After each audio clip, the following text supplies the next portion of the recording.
Yes, class 9, good evening. आज morning में class नहीं हो पाया। देखो, आज आप लोगों को मैं सबसे इम्पोर्टेंट टॉपिक क्लियर करने वाला हूँ और एग्जाम में मान के चलो कि ये क्वेश्चन आना ही आना है, गारंटेड क्वेश्चन है 101%। ठीक है, तो इस टॉपिक को इतना गौर से समझना ताकि आपके एग्जाम में वो क्वेश्चन अगर आए तो आप क्लियर कर सको। देखो, आज हम पढ़ने वाले हैं लेटेंट हीट। लास्ट क्लास में हमने पढ़ा था स्टेट्स कन्वर्जन, जिसमें मैंने कहा था बेटा खुद से आप डेफिनेशंस नोट कर लेना, है ना। मुझे आशा है आप लोगों ने कर लिया होगा, लेकिन किसी ने भेजा नहीं। आप कॉपी में करो और करने के बाद आप मुझे सेंड करो, है ना। व्हाट्सएप पे सेंड कर सकते हो और फ्री। तो आज जो मैं आप लोग को पढ़ाने वाला हूँ ये बहुत ही इंपॉर्टेंट टॉपिक है बेटा, लेटेंट हीट। और अजीब भी है, एक एक्सपेरिमेंट आपके माइंड में याद कराता हूँ। आपने एक चीज देखा होगा कि एक अजीब चीज है, थोड़ा सा ध्यान दो। यहाँ पे एक एक्सपेरिमेंट बता रहा हूं। आप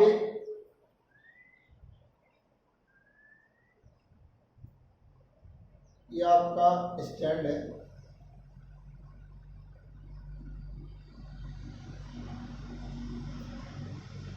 इसमें हमने एक थर्मामीटर फिक्स कर दिया।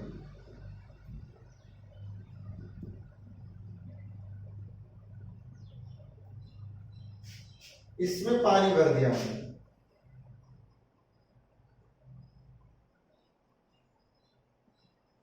और इसको हमने गर्म करना शुरू कर दिया। स्टोव है,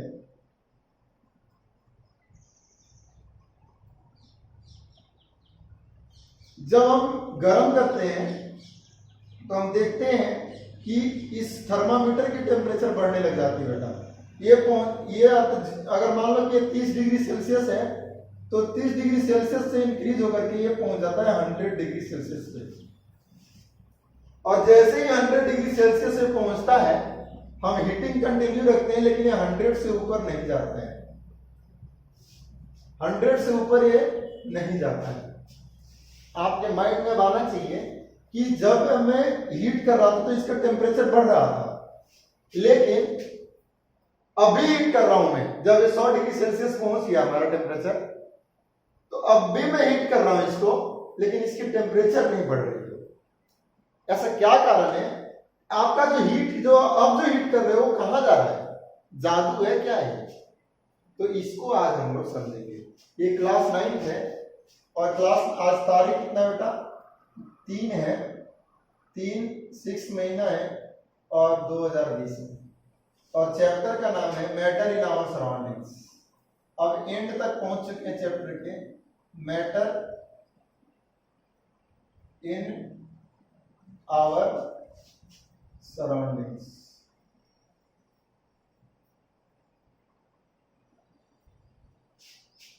इस चैप्टर के एंड तक पहुंच चुके हैं हम लोग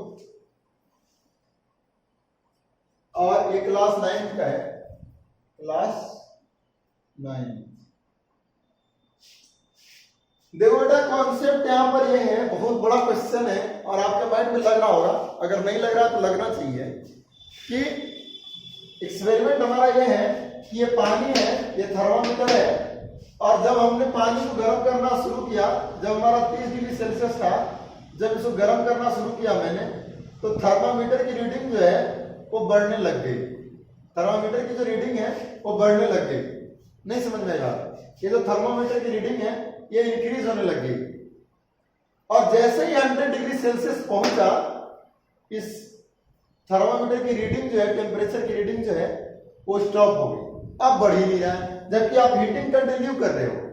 जबकि आप हीटिंग जो है वो कंटिन्यू कर रहे हो, तो फिर आपका हीट गया कहां? तो आज इसी टॉपिक से रिलेटेड क्वेश्चन हम लोग, इसी टॉपिक से रिलेटेड कॉन्सेप्ट क्लियर करने वाले हैं। इस टॉपिक का नाम है लेटेंट हीट। क्या नाम बेटा? Latent heat. तो हेडिंग दे दो, लेटेंट हीट।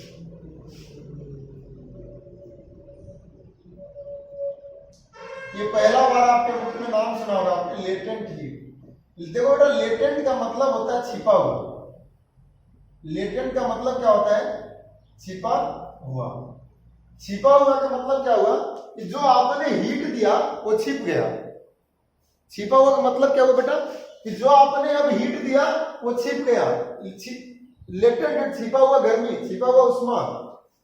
तो छिपा हुआ हीट, लेटेंट हीट मतलब पहले जो आप हीट कर रहे थे वो दिख रहा था थर्मामीटर में कि टेम्परेचर बढ़ रहा है, और अब जो हीट कर रहे हो वो हाइड हो गया।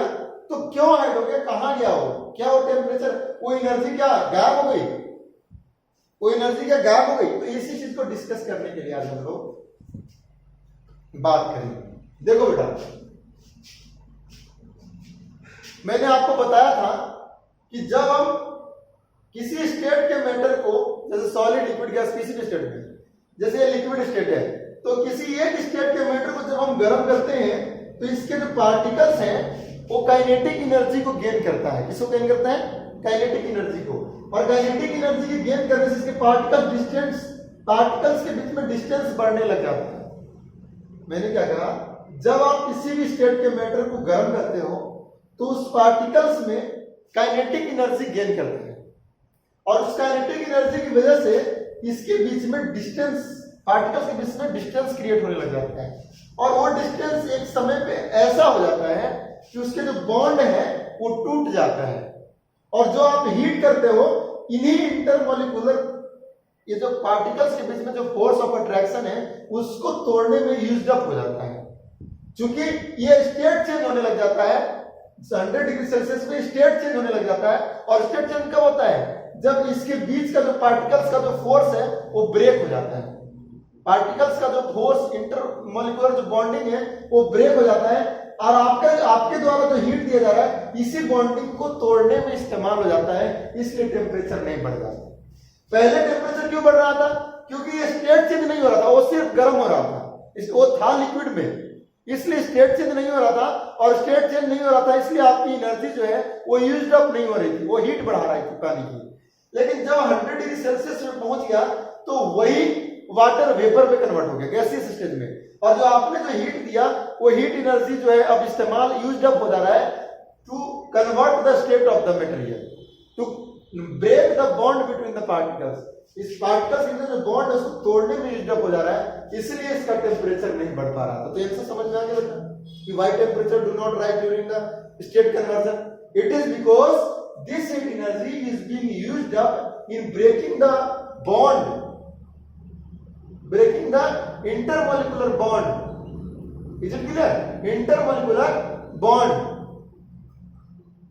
of the metal. समझ में आता है, मतलब इसके बीच की जो बॉन्डिंग है उसको तोड़ने में इस्तेमाल हो जाता है। तो उसी को कहते हैं बेटा लेटेंट हीट। क्योंकि आप हीट दे रहे हो और हीट दिख नहीं रहा, इसलिए हो गया लेटेंट हीट, हिडन हीट इसको कह सकते हो आप।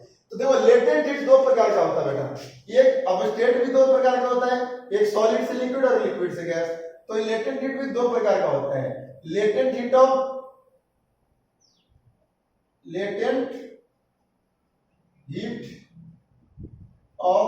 फ्यूजन, और दूसरा होता है latent heat of evaporation.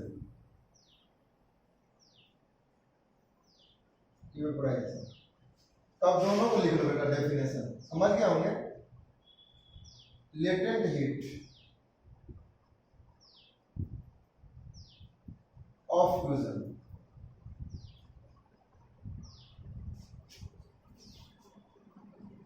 it is defined as the heat energy required to convert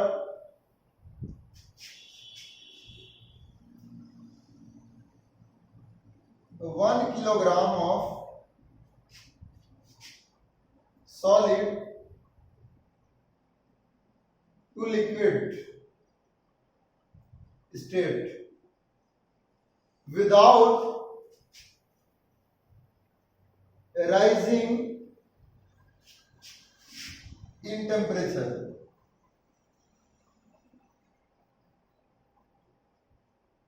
तो is called latent heat. मैंने क्या कहा बेटा कि it is defined as the heat energy required to convert 1 kilogram of solid to liquid. Fusion कहलाता है solid से liquid बनना. तो solid to liquid state without rising in the temperature. ये वर्ड जानना बहुत जरूरी है. Without rising in the temperature. Temperature बढ़ जाएगा तो फिर latent heat नहीं है. Without rising in the temperature is called latent heat of fusion. तो इसको एक बार नोट कर लो बेटा ना. उसके बाद है latent heat of evaporization. Note कर लो इसको.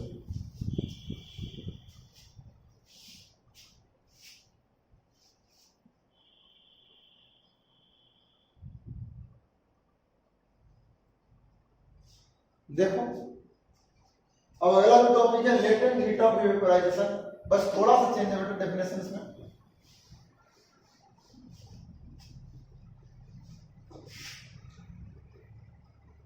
Latent heat of evaporisation. याद है इवेपोराइजेशन किसे कहते हैं? Liquid to gas. तो लिखो बेटा it is the amount of heat energy required to convert 1 kilogram of solid liquid to gaseous state without increasing in temperature.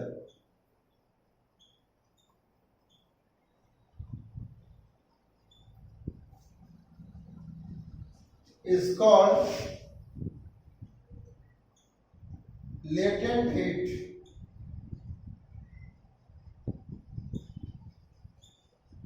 of evaporization.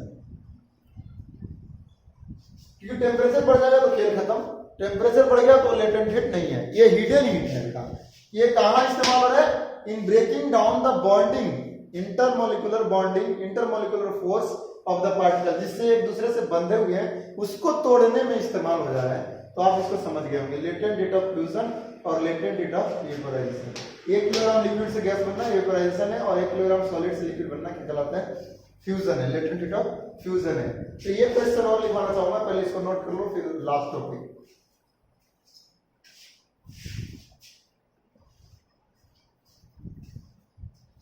अब है एक क्वेश्चन ऐसे आ सकता है कि why temperature do not rise. अगला क्वेश्चन है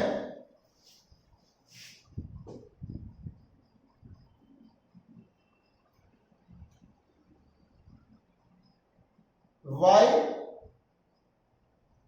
temperature do not rise during state change. इसका आंसर क्या लिखोगे बेटा?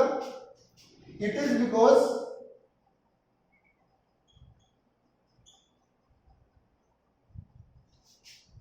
the heat energy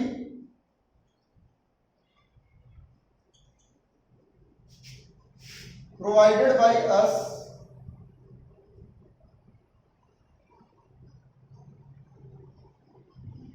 is used up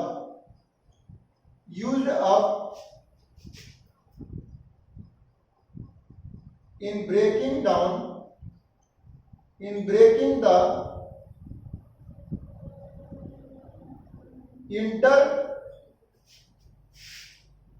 intermolecular force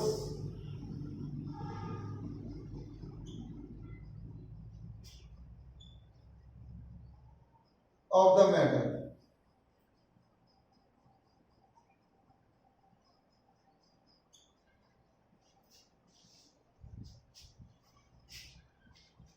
ये है आपका. कि जो आप हीट कर रहे हो वो यूज्ड अप हो जा रहा है in breaking the intermolecular force, और बॉन्डिंग भी कर सकते हो, और बॉन्डिंग ऑफ द मैटर। तो इस तरीके से आज का ये लेटेंट हीट का टॉपिक कंप्लीट हो गया बेटा, आप इसको नोट कर लेना, और किसी तरह की दिक्कत हो तो आप बता देना। क्योंकि वैसे मैंने खूब क्लियर किया है, अगर आपने लेक्चर गौर से सुनेंगे तो बिल्कुल समझ में आ जाएगा, जैसे ऑफलाइन क्लास में समझ में आता था, इसमें भी समझ में आ जाएगा। लेकिन दिक्कत यह है कि आप गौर से सुनते नहीं हो। अगर आप गौर से सुनोगे तो 1% की कोई दिक्कत नहीं होगी। राइटिंग में भी ज्यादा कोशिश किया है मैंने कि दिक्कत नहीं होगा, फिर भी अगर कोई दिक्कत होता है तो आप व्हाट्सएप करके या कॉल करके आप मुझे बता सकते हैं। Okay, thank you.